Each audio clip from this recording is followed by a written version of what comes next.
India ఒక massive economic crisis చూడబోతుందా? ముఖ్యంగా ప్రధానమంత్రి హైదరాబాద్లో మాట్లాడిన తర్వాత ఇప్పుడు దేశంలో ఎక్కడ పోయినా సామాన్యుడి నుంచి కార్పొరేట్ సర్కిల్స్ వరకు ఇదే చర్చ. ప్రభుత్వం ఏదో దాచిపెడుతోంది, ఇండియన్ ఎకానమీ చాలా తీవ్ర సంక్షోభం వైపుగా వెళ్తోంది. మీకు క్లైమేట్ భాషలో చెప్పాలంటే భారతదేశం ఆర్థిక తుఫాన్ త్వరలో తీరం దాటబోతుందా?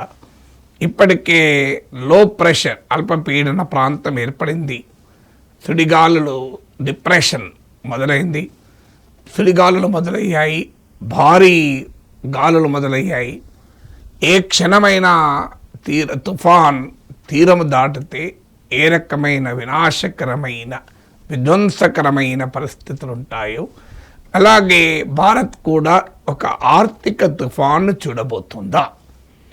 సో ఈ చర్చ ఎందుకు జరుగుతోంది అనేది భారతదేశంకి ఏ రకంగా ఈ ఆర్థిక తుఫాన్ ఒక్కొక్కటి జమ అవుతోంది, ప్రభుత్వానికి ముందున్న ఆప్షన్స్ ఏంటి, ఎందుకు ప్రభుత్వము ఏమీ చేయలేని పరిస్థితికి నెట్టివేయబడుతుంది, ఎందుకు చేయడం లేదు, ఇలాంటి అనేక ప్రశ్నలు మన ముందుకు వస్తున్నాయి.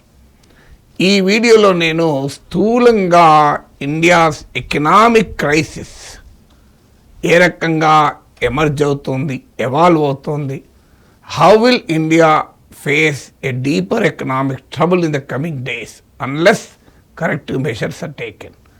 సరైన చర్యలు తీసుకోకపోతే భారతదేశం ఒక అతిపెద్ద ఆర్థిక సంక్షోభాన్ని చూడబోతోంది అనటానికి ఒక బ్రాడ్ అవుట్లుక్ ఇస్తాను. ఇందులో ఒక్కొక్క అంశాన్ని మరింత వివరంగా మాట్లాడతాను. Is Indian economy becoming precarious? Indian ఎకానమీలో ఉన్న ఫ్రెజిలిటీ ఏంటి, బలహీనతలు ఏంటి, ఇబ్బందులు ఏంటి అనేది. ఎందుకంటే మీరు చూడండి, నెక్స్ట్ 6 months to 1 year వరకు భారతదేశంలో పొలిటికల్, సోషల్ అండ్ ఎకనామిక్ డిస్కోర్స్ను ఇండియన్ ఎకానమీయే డామినేట్ చేయబోతోంది. మీరు అన్ఫార్చునేట్లీ మన దేశ మీడియాలో ఆ డెప్త్, ఇంటలెక్చువల్ డెప్త్ పోయింది. అందులో తెలుగు మీడియాలో అసలే పోయింది. పెట్టి పాలిటిక్స్తోనే పత్రికలు, టీవీ ఛానళ్ళు మునిగిపోయాయి. ఇండిపెండెంట్ ఇంటలెక్చువల్ మీడియా ట్రెడిషన్స్ బలహీనపడ్డాయి. అందుకు మనకు మిగిలిందల్లా సోషల్ మీడియాయే. అందువల్ల ఈ సోషల్ మీడియా ద్వారా, డిజిటల్ మీడియా ద్వారానైనా రాబోయే ప్రమాద గంటికలను చెప్దాం. Amartya Sen political economy of hunger అనే పుస్తకంలో అంటాడు, multi party political system and independent media provide the warning signals of an impending crisis అని. అంటే రాబోయే ప్రమాద ముందస్తు గంటికల్ని స్వేచ్ఛాయుత జర్నలిజం వినిపించగలగాలి. ఇది వాస్తవం ఒక్క రోజులో వచ్చిన పరిస్థితి కాదు. ఒక decade of economic depression, destruction, economic disruption మీకు ఈ 10 ఏళ్ల పాటు జరుగుతూ వచ్చింది.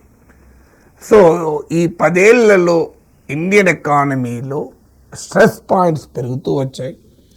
ఒక్కొక్క స్ట్రెస్ పాయింట్ను సరిగా అడ్రస్ చేయకముందే మరొక స్ట్రెస్ పాయింట్ వచ్చి పస్తుపడింది.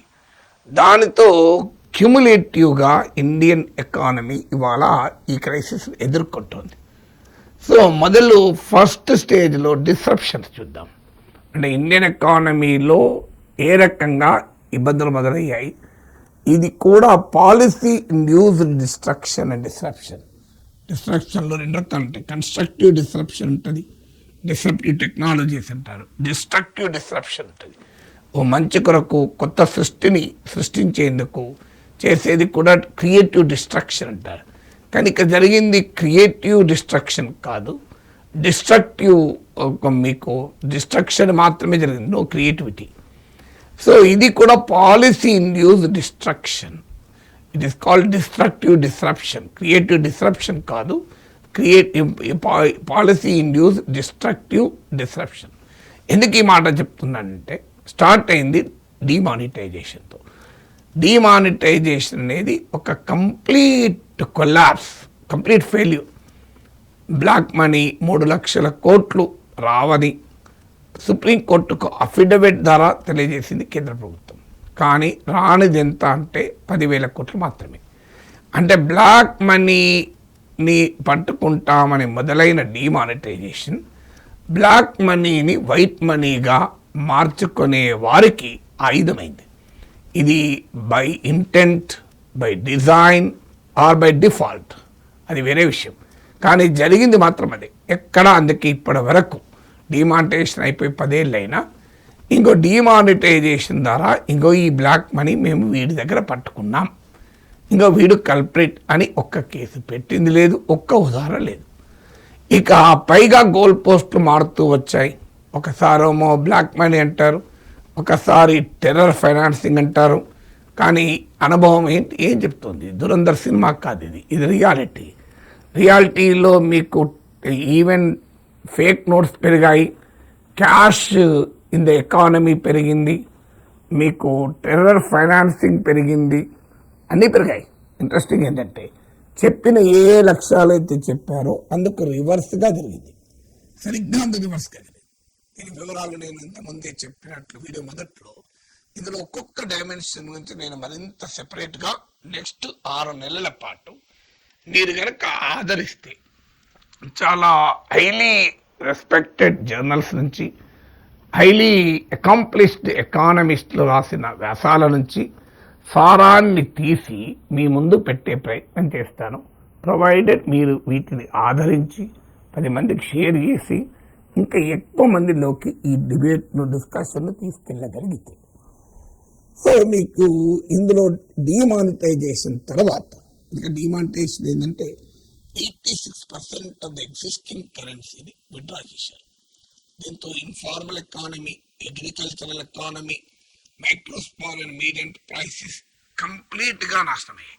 కార్పొరేట్లకు లాభపడ్డారు. ఫార్మలైజేషన్ ఆఫ్ ఎకానమీ పేరిట కార్పొరేట్లకు ఈ పీరియడ్లో లాభాలు పెరిగాయి.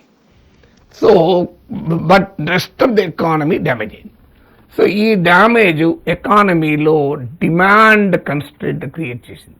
ఎందుకంటే దేశంలో అత్యధిక మంది జీవనోపాధి పైన ప్రభావం పడినప్పుడు, అత్యధిక ప్రజల ఆదాయాలు దెబ్బతిన్నప్పుడు, వారి కొనుగోలు శక్తి దెబ్బతిని డిమాండ్ కన్స్ట్రెంట్ ఎకానమీలో డిమాండ్ కొరత పెరుగుతుంది.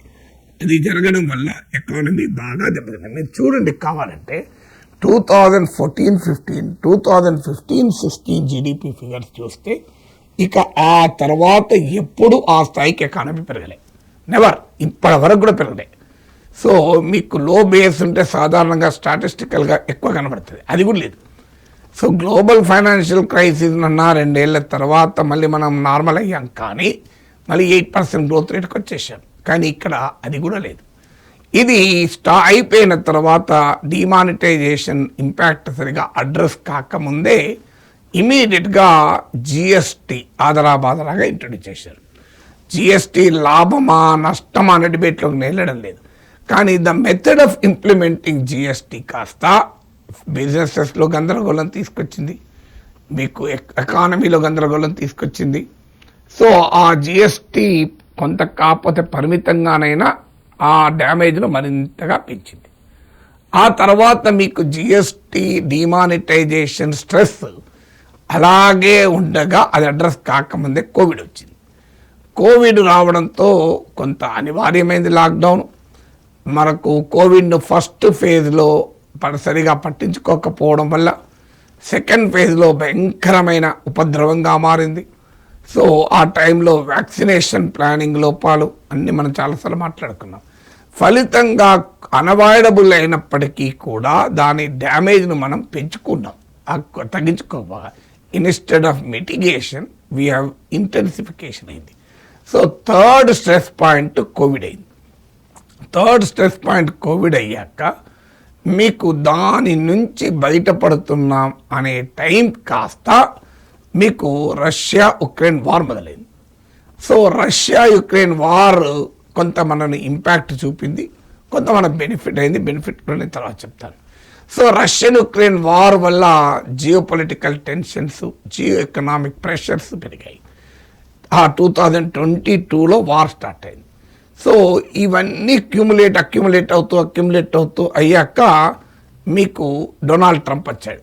డొనాల్డ్ ట్రంప్ వచ్చి ట్రేడ్ వార్ మొదలుపెట్టాడు. సో ఇండియా మీద హైయెస్ట్ టారిఫ్ విధించాడు, మామూలు కాదు, హైయెస్ట్. ఈ టారిఫ్ వార్ గ్లోబల్ డిమాండ్ను దెబ్బతీసింది. దానివల్ల ఇండియన్ ఎక్స్పోర్ట్స్ దెబ్బతిన్నాయి. మన దేశం అమెరికాకు ఇది వెరీ బిగ్ ఎక్స్పోర్ట్ డెస్టినేషన్, దాంతో అమెరికాకి ఎక్స్పోర్ట్ దెబ్బతిన్నాయి. ఎంటైర్ వరల్డ్ ఎకానమీలోనే ఒక కుదుపు వచ్చింది. సో దీనివల్ల ఇండియన్ ఎకానమీ టారిఫ్ రిలేటెడ్ ప్రెషర్స్ను కూడా తీవ్రంగా ఎదుర్కోవాల్సి వచ్చింది. సో ఈ టారిఫ్ రిలేటెడ్ ప్రెషర్ మీరు చూడండి, demonetisation, GST, covid, Russian war on Ukraine, Trump trade war, వీటన్నిటిని అక్యుములేట్ అవుతుంటే అప్పుడు వెస్ట్ ఏషియా వార్ వచ్చింది. ఇప్పుడు ఒక్క వార్ మాత్రమే మోడీ చెప్తున్నాడు. వాస్తవంగా వార్ ఒక్కటే వస్తే మనకి ఇంత ప్రమాదం ఉండదు. ఎందుకంటే ఒకసారి ఈ వార్ కూడా రావడంతో నీకు స్ట్రెస్ స్ట్రెస్ రిలీవ్ కాకముందే మరో స్ట్రెస్ మొదలైంది. సామాన్యుడి భాషలో చెప్పాలంటే మీరు జాబ్ పోతుంది, ఎలా అని కొత్త జాబ్ వెతుక్కుంటుంటారు, ఉన్న సేవింగ్స్ని ఖర్చు పెట్టుకుంటారు, ఖర్చులు తగ్గించుకుంటారు, కాస్త పొదుపుగా ఉంటారు. ఈలోగా మీకు హెల్త్ ప్రాబ్లం వస్తుంది, హాస్పిటలైజ్ అవుతారు. సో కొత్త జాబ్ వెతుక్కునే పని ఆగిపోతుంది, మీరు పొదుపు చేయాలనుకున్నది స్కోప్ పోతుంది, హెల్త్ ఎక్స్పెండిచర్ పెరిగిపోతుంది, ఫ్యామిలీ డిస్ట్రెస్ గురవుతుంది. సో ఈ రెండు అయిన నుంచి కాస్త బయటపడదాం అనుకునే టైంకు అప్పులు లోన్లు మచ్యూర్ అవుతాయి. ఆ అప్పుల కట్టాల్సింది మీరు తెచ్చిపడుతుంది. సో ఇప్పుడు ఈ ఒక స్ట్రెస్ అంటే దాన్ని తప్పించుకోవచ్చు, రెండో స్ట్రెస్ తప్పించుకోవచ్చు, ఒకటేసారి మూడో స్ట్రెస్ కూడా అయ్యే వరకు నువ్వు తప్పించుకోలేని పరిస్థితి వస్తుంది. సో ఇది అక్యూములేటెడ్ ప్రాబ్లమ్స్ అంటారు. అంటే ఇట్స్ నాట్ వన్ ప్రాబ్లం ఈ అక్యూములేట్ అయ్యే వరకు క్యూములేటివ్ ఎకనామిక్ డిస్ట్రక్షన్స్ అనేది ఇండియన్ ఎకానమీని ఈ ఛాలెంజింగ్ సిచ్యువేషన్కు తీసుకొచ్చింది. దీనితో మీరు గమనించండి, ఈ ఇండియన్ ఎకానమీలో ఈ ప్రాబ్లమ్స్ అన్నీ అక్యూములేట్ అయ్యే వరకు మన ఎకనామిక్ పారామీటర్స్ ఇబ్బందుల్లోకి పడ్డాయి. ఈలోగా గ్లోబల్ ఎకానమీలో వచ్చిన ట్రెండ్స్ వల్ల ఆర్టిఫిషియల్ ఇంటెలిజెన్స్ బూమ్ వచ్చింది, దానితో జాబ్స్ ఎఫెక్ట్ అవ్వడం మొదలుపెట్టాయి. కార్పొరేట్స్ ఏఐ పైన ఇన్వెస్ట్మెంట్ చేయడంతో రెగ్యులర్ ఎంప్లాయ్మెంట్ అనేది దెబ్బతిన్నది. కార్పొరేట్ ప్రాఫిట్కు పెరిగిపోయాయి. వర్కర్స్ల వేతనాలపైన ఖర్చు పెట్టడం తగ్గించారు, లేఆఫ్స్ మొదలయ్యాయి. దాంతో మరింతగా ఎకానమీలో డిమాండ్ దెబ్బతింటూ వచ్చింది. సో మీకు ఒక ఎకనామిక్ రికవరీ లేదు, only consumption of the rich and upper middle class Indian ఎకానమీని కాస్త నడిపిస్తూ వచ్చింది. సో ఎప్పుడైతే డొమెస్టిక్ డిమాండ్ దెబ్బతిన్నది, మీకు జియో పొలిటికల్ టెన్షన్స్ మొదలయ్యాయి, జియో ఎకనామిక్ ప్రెషర్స్ మొదలయ్యాయి. దానితో మన ఎక్స్పోర్ట్స్ దెబ్బతిన్నాయి, ఇంపోర్ట్స్ ఏమో పెరుగుతూ వచ్చాయి. దీంతో ట్రేడ్ డెఫిసిట్ వైడనైంది, భారీగా పెరిగిన ట్రేడ్ డెఫిసిట్.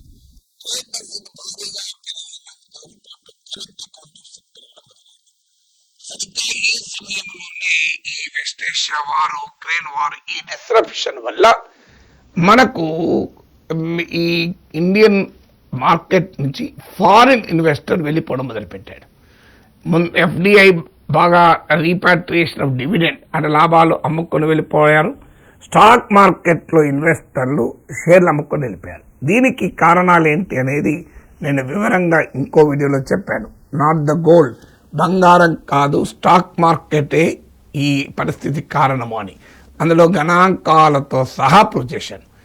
మీకు అమెరికన్ ఎకానమీలో మీకు కాస్త పాజిటివ్ సిగ్నల్స్ రావడము, యుద్ధం వల్ల డాలర్ బలపడము, global political and economic tensions వల్ల సేఫ్ హ్యావెన్ అనుకొని ఇన్వెస్టర్ అమెరికన్ ఎకానమీలోకి వెళ్ళిపోవడము, వడ్డీ రేట్లు ఎలివేటెడ్గా ఉండడము, తగ్గించే సూచనలు కూడా అమెరికాలో లేకపోవడము, దీనికి తోడు ఇండియన్ ఎకానమీలో ఉన్న ఈ అక్యుములేటెడ్ డిస్ట్రక్షన్ వల్ల ఇండియన్ ఎకానమీలో డిమాండ్ తగ్గిపోవడము, ఇండియన్ ఎకానమీలో ఇన్వెస్ట్మెంట్ అన్అట్రాక్టివ్గా కావడం. సో దానికి తోడు మన స్టాక్ మార్కెట్లో ఉండే అసెట్ ఆర్బిట్రాజ్ అంటే గ్లోబల్ కంపెనీస్తో, పేరెంట్ కంపెనీతో పోల్చిన, అదే సెక్టార్లో గ్లోబల్ కంపెనీస్తో పోల్చిన Indian stock market highly over వాల్యూడ్ కావడం. దీంతో ఇక్కడ మన షేర్లు అమ్మేసుకొని ప్రాఫిట్ బుకింగ్ చేసి వెళ్ళిపోవడం మొదలుపెట్టారు. ఇలా వివిధ కారణాల రీత్యా ఫారిన్ ఇన్వెస్టర్స్ ఇండియన్ ఎకానమీని వదిలేసి వెళ్ళడం మొదలుపెట్టారు. ఎప్పుడైతే మీకు ట్రేడ్ డెఫిసిట్ పెరిగి ఫారిన్ ఇన్వెస్టరు ఇండియన్ ఎకానమీని పోవడంతో పాటు డొమెస్టిక్ కంపెనీలు మన ఇండియన్ కార్పొరేట్స్ కూడా విదేశాల్లో పెట్టుబడులు పెట్టడం పెరిగింది. ఇండియన్ బిలియనర్స్ దేశం విడిచిపెట్టి దేశ పౌరసత్వం కూడా విడిచిపెట్టి వెళ్ళడం మొదలైంది. సో ఎప్పుడైతే ఇండియన్ బిలియనర్స్ తెగ నమ్ముకొని పోవడం మొదలుపెట్టారో, ఇండియన్ కార్పొరేట్స్ ఇండియాలో ఇన్వెస్ట్ చేయకుండా బయట ఇన్వెస్ట్ చేయడం మొదలుపెట్టారు, అది కూడా ఫ్లైట్ ఆఫ్ క్యాపిటల్ కారణమైంది. అంటే మన దేశం నుంచి డాలర్లు వెళ్ళిపోవడం మొదలైంది.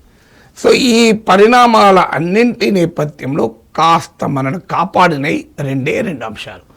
ఒకటి రష్యా యుక్రెయిన్ వార్ వల్ల రష్యన్ ఆయిల్ శాంక్షన్స్ గురి కావడం, రష్యా చీప్గా మనకు ఆయిల్ సప్లై చేయడం, ఇది మొదటిగా మనకు వచ్చినటువంటి అడ్వాంటేజ్. ఈ 12 ఏళ్లలో కూడా రెండవ అడ్వాంటేజ్ ఏంటి, ఓవరాల్గా గ్లోబల్ క్రూడ్ ఆయిల్ ప్రైసెస్ కాస్త ఉక్రెయిన్ వార్ అప్పుడు పెరిగినా, ఇటీవల పెరిగినా, ఈ 12 ఇయర్స్ ఈ 10 ఏళ్ల పీరియడ్లో మీకు ఆ 10 ఏళ్ళ 12 ఏళ్ల పీరియడ్లో కూడా ఓవరాల్గా చాలా తక్కువ ఉన్నాయి. ఉదాహరణకు మీకు $108 per barrel 2014లో ఉంటే ఫిబ్రవరి 28 నాడు అమెరికా వార్ మొదలు పెట్టే నాటికి $70 ఉంది.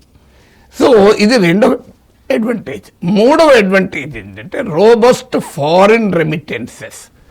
అంటే అమెరికా గల్ఫ్లో ఉన్న మన ప్రవాస భారతీయులు, ఇతర దేశాల్లో ఉన్న ప్రవాస భారతీయులు ఇండియాకు పంపించేటువంటి మనీని ఫారిన్ రెమిటెన్సెస్ అంటారు. సో ఈ మూడు మనకు అడ్వాంటేజ్గా ఉన్నాయి. ఇతర ఫ్యాక్టర్ దెబ్బతీసినా కూడా అట్లీస్ట్ ఎక్స్టర్నల్ సెక్టార్లో ఈ 3 ఫ్యాక్టర్లు మనం బతికించాయి. కానీ ఈ 3 కూడా ఒక్కొక్కటి కోల్పోవడం మొదలైంది. ఫస్ట్ రష్యన్ ఆయిల్ ట్రంప్ టారిఫ్ల వల్ల మన ప్రభుత్వము ట్రంప్కు వినడం వల్ల రష్యా నుంచి చీప్ ఆయిల్ ఫెసిలిటీ కోల్పోయాం. ఉక్రెయిన్ వారికి ముందు 1% ఉండే మన టోటల్ ఇంపోర్ట్స్లో రష్యా, ఇది ఒక దశలో 40%కి పెరిగి ఇప్పుడు బాగా తగ్గిపోయింది. ఆ రెండవ అడ్వాంటేజ్ను కోల్పోయాం మీకు ఈ వెస్ట్ ఏషియా వార్ వల్ల.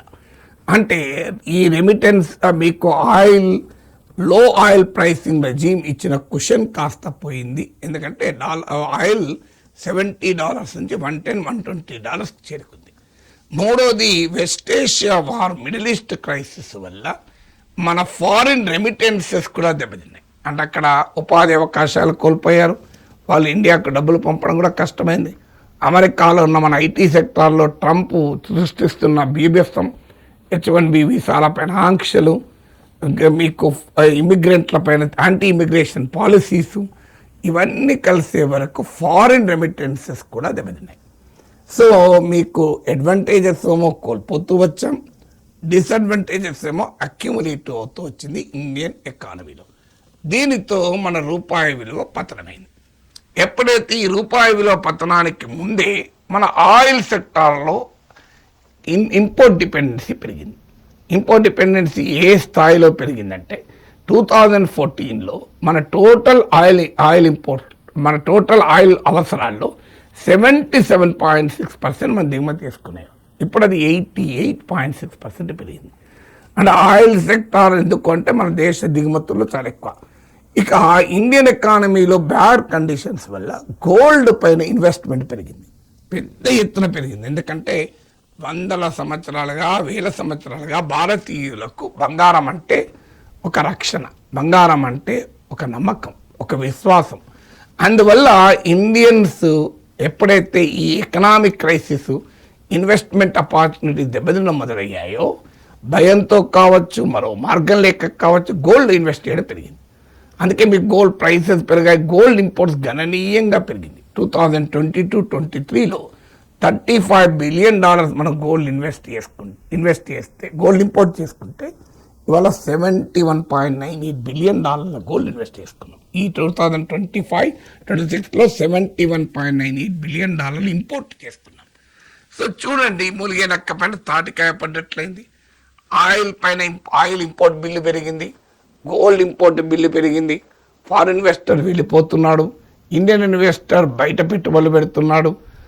మీకు దీనికి తోడు ఇండియన్ కార్పొరేట్స్ విదేశాలకు వెళ్ళిపోయి ఇక్కడ పెట్టుబడి పెట్టకుండా విదేశాలు పెడుతున్నారు. వీటికి తోడు మీకు జరిగింది ఏంటంటే ఇవన్నీ పరిణామాలు, రెమిటెన్సెస్ తగ్గిపోయాయి, ఫారిన్ రెమిటెన్సెస్, ఇవన్నీ ప్రెషర్ అయ్యే వరకు కరెంట్ అకౌంట్ డెఫిసిట్ వైడన్ అవడం మొదలైంది. కరెంట్ అకౌంట్ డెఫిసిట్ వైడన్ ఎప్పుడైతే అయిందో మీకు ట్రేడ్ డెఫిసిట్ పెరిగి కరెంట్ అకౌంట్ డెఫిసిట్ పెరిగే వరకు రూపాయి పైన తీవ్ర ఒత్తిడి 2025-26లో 11% రూపీ డిక్లేర్ అయింది. అది కూడా డాలర్ దెబ్బతింటున్న సమయంలో డిక్లేర్ అయింది. ఇప్పుడు ఇక డాలర్ బలపడడం కూడా మొదలైంది. డాలర్ బలపడే వరకు ఇంకా ఫారిన్ ఇన్వెస్ట్మెంట్ అవుట్ఫ్లో పెరిగింది, రూపాయి పైన ప్రెషర్ పెరిగింది. దీంతో రూపాయి చారిత్రక పతనాన్ని చూస్తోంది. ఈ చారిత్రక పతనం చూడడంతో మళ్ళీ రూపాయి పతనం బికెమ్ కాజ్ అండ్ ఎఫెక్ట్. అంటే ఈ క్రైసిస్ వల్ల రూపాయి పతనమైంది, రూపాయి పతనం వల్ల క్రైసిస్ పెరుగుతుంది. అందుకే rupee is both cause and effect of economic crisis. Cause ఎలా అంటే నేను ఇంతకుముందు చెప్పిన అన్ని ఫ్యాక్టర్స్ వల్ల రూపాయి పతనమైంది. ఎఫెక్ట్ ఏంటి? దీనివల్ల ఇంపోర్ట్స్ కాస్ట్లీ అయితే మీకు ఒక్క ఎక్స్పోర్ట్ చీపర్ అయితే కానీ గ్లోబల్ ట్రేడ్ క్లైమేట్ బాగా లేక మనకి ఎక్స్పోర్ట్స్లో లో వాల్యూ రూపీ వల్ల అడ్వాంటేజ్ కాస్త లేకుండా పోయింది. ఇంపోర్ట్స్ కాస్ట్లీ అవుతుంది, గోల్డ్ కావచ్చు, ఆయిల్ కావచ్చు. మీకు ఈ లిబరలైజ్ రెమిటెన్సెస్ స్కీమ్ కింద కూడా ఇండియా నుంచి డాలర్లు తీసుకుపోవడం పెరిగింది. సో క్యాపిటల్ కంట్రోల్ పెడుతున్నామో వచ్చేవాడు కూడా రాడు, పెట్టకపోతున్నామో అవుట్ఫ్లో పెరుగుతోంది. క్యాపిటల్ కంట్రోల్ అంటే డాలర్లు అందుబాటు పైన ఆంక్షలు. సో ఈ పరిణామాల వల్ల ఏమైందంటే రూపాయి ఎప్పుడైతే బలహీనపడుతూ పతనం అవుతుందో మీకు ఇంపోర్ట్స్ కాస్ట్లీరే కాదు, ఫారిన్ డెట్ కూడా కాస్ట్లీర్ అవుతుంది. మన విదేశాల నుంచి ఉదాహరణకు నువ్వు $1,00,000 అప్పు తీసుకున్నాడు ఒక కంపెనీ. ఇప్పుడు 85 రూపీస్ ఉన్నప్పుడు డాలర్ ఎంత కడతారు? 85 lakh ఇంట్రెస్ట్ ఉంటుంది. అది 96 రూపీస్ అయిందనుకో, 96 lakh కడతారు అంటే 11 లక్షలు పెరుగుతుంది. అంటే $1,00,000 పైన మీకు ఇంట్రెస్ట్ మీకు 85 నుంచి 96 పర్ ఈచ్ డాలర్ కట్టాల్సి ఉంటుంది. సో దానివల్ల ఏమైందంటే ఫారిన్ డెట్ సర్వీసింగ్ కాస్ట్లీ అవుతుంది. ఫారిన్ క్యాపిటల్ అవుట్ఫ్లో అయ్యేటప్పుడు కూడా ఎక్కువ రూపాయలు పోతాయి, మీకు అంతకుముందు దానికన్నా ఎక్కువ రూపాయలు పోతాయి. ఇలా రూపీ కంప్లీట్గా బలహీనపడుతూ it has become the cause and effect of foreign economic crisis. ఈ సమయంలో ఆర్బీఐ కాస్త జోక్యం చేసుకుంటూ కాపాడుతూ వచ్చింది కాస్త. కానీ ఆర్బీఐ ఎంతకాలం కాపాడుతుంది? ఈ 2 monthsలో $38 billion తగ్గిపోయింది మన ఫారిన్ ఎక్స్చేంజ్ రిజర్వ్స్. ఇప్పుడు బ్రహ్మాండంగా ఉన్నట్టు కనబడుతున్నాయి, $691 billion ఉన్నాయి కనబడుతుంది. కానీ ఈ ఫారిన్ ఎక్స్చేంజ్ రిజర్వ్స్ వాపు కానీ బలుపు కాదు అంటున్నారు. నేను ఇందులో ఒక్కొక్క పాయింట్ పైన మళ్ళీ వివరంగా నెక్స్ట్ 6 months వరకు మీకు వీడియోలు అందిస్తాను. మీరు కనుక ఆదరిస్తే, చూస్తే, షేర్ చేస్తే, 10 మందికి చూపెడితే, ఎందుకంటే ఇందులో ఒక్కొక్క పాయింట్ నీడ్స్ సెపరేట్ ఎక్స్ప్లెనేషన్. ఎందుకంటే ఇది నెక్స్ట్ 6 months నేను మొదట్లో చెప్పినట్లు నెక్స్ట్ 6 months వరకు it will dominate our discourse. లేకపోయినా మనం చర్చ పెంచాలి, పెంచితేనే కాస్త ప్రభుత్వం మీద ఒత్తిడి పెరుగుతుంది. సో ఇప్పుడు ఆర్బీఐ కూడా ఏం చేసింది? చేతులెత్తేసింది. ఆర్బీఐ ఎందుకు చేతులెత్తేసింది అంటే ఉన్న ఫారిన్ ఎక్స్చేంజ్ రిజర్వ్స్ కూడా అయిపోతాయేమో, ఇవి ఎక్కువగా రాశిలాగా కనబడుతుంది. కానీ ఇందులో చాలా ఉన్నాయి. ఈలోగా మనకు షార్ట్ టర్మ్ డెట్ కూడా మచ్యూర్ అవుతుంది. ఇండియా ఎక్స్టర్నల్ డెట్ చాలా ఎక్కువ, మనకు విదేశీ అప్పు, అది కూడా మచ్యూర్ అవుతుంది. షార్ట్ టర్మ్ డెట్ అంటే వెంటనే కట్టాల్సిన అప్పులు. సో అది మచ్యూర్ అయ్యే వరకు ఈ ఫారిన్ ఎక్స్చేంజ్ రిజర్వ్స్ గందరగోళం అయిపోతాయి. దీనికి తోడు ట్రంప్ బీభత్సం ఇంకెంతకాలం ఉంటుందో తెలియదు. ట్రంప్ ట్రేడ్ వార్ కావచ్చు, ఆయిల్ వార్ కావచ్చు, ఏ వారన్నా కానీ ట్రంప్ అయితే అంత తొందరగా ఈ తిక్క పనులు అయితే ఆపడు. సో దీని క్యూములేటివ్ ఎఫెక్ట్ ఏంటంటే ఇండియన్ ఎకానమీ ఒక ప్రమాదకరమైన పరిస్థితికి నెట్టివేయబడుతుంది. ఇందులో కొన్ని మన చేతిలో లేని ఫ్యాక్టర్స్ ఉండొచ్చు, కానీ కొన్ని అనేకం స్వయంకృతాపరాధం.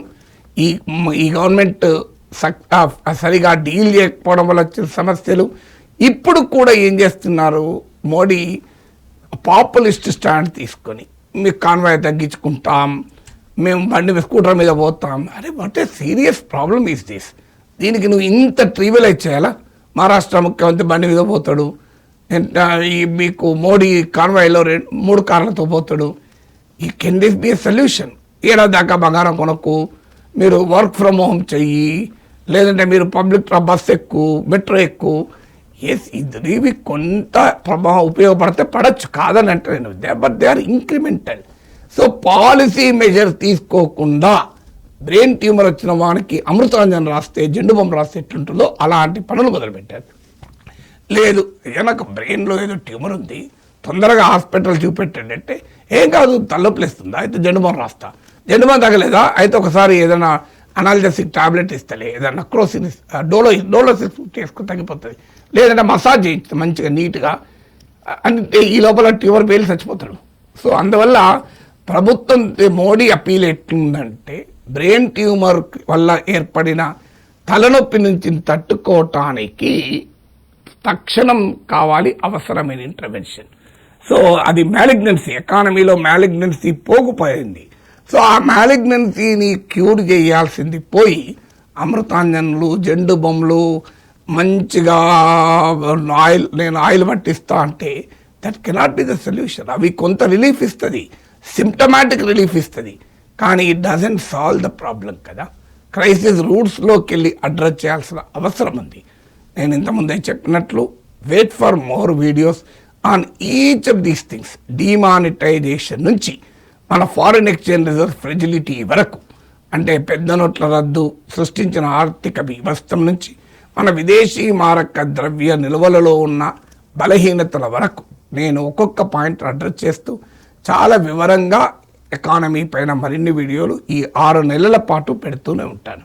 అది కూడా చాలా ఆథెంటిక్, క్రెడిబుల్ సోర్సెస్ నుంచి.